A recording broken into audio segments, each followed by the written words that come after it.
It seems the word on everybody's lips these days is recession.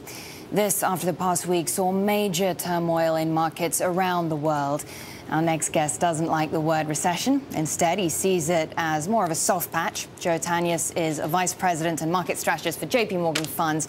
Joins us in the studio now. Joe, good to see you. So, good to see you too. What makes you so confident that things are going to pick up in the second half of the year? Because despite the turmoil, the turbulence that we've seen over the past few weeks, you're saying your base case scenario still a soft patch. Right. Our base case scenario is that we still are in a soft patch. The risk of a recession certainly has increased, but we continue to believe this is a soft patch rather than something more sinister. So at what point what sort of signals or signs are you watching for that base case scenario to potentially change? Right. So I think the biggest concern that we have out there is fear of a recession. There are words like recession, capitulation being thrown out there almost every single day. And fear of a recession can become a self-fulfilling prophecy. So that is something that we certainly are concerned about. And so what signals would you see? At what point do we know when fear of recession has become something that is actually priced in? Well, I think we'll continue to watch some of the economic data that's coming out this week. There's a heavy week of economic data. I think we're going to continue to keep an eye out on any jobs numbers that come out. Last month's numbers from the BLS were certainly encouraging.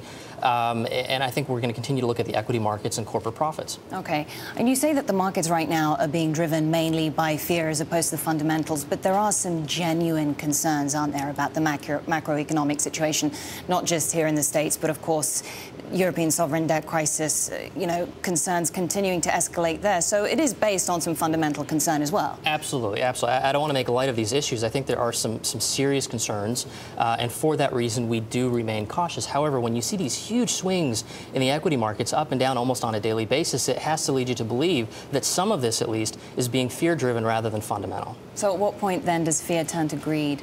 What point does... That's a good question. Well, I think we'll have to wait and see. I think this week will be an interesting week in the equity markets.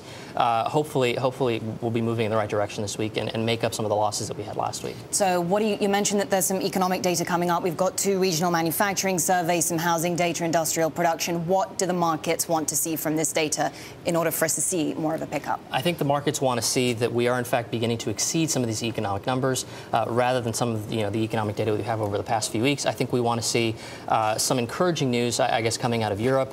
And I guess the focus needs to return once again to corporate profits. If you take a look at what's happened this past earnings season, companies have exceeded estimates by an average earnings surprise of about 5 to 7%, which is an encouraging sign. We need investors to focus once again on those fundamentals. Yeah, but that's not happening, is it? It's not being reflected in the markets. And I'm wondering, is part of this fear also being driven by the fact that earnings won't meet estimates or indeed targets for next year now? Right. I think, and that is a big concern of ours. I think if we look at 2012 estimates, this year's estimates, we continue to believe that we'll hit those numbers of about $100 per share. But if we take a look at next year's estimates of 113, those I think are slightly aggressive, and I think those will have to be revised downward.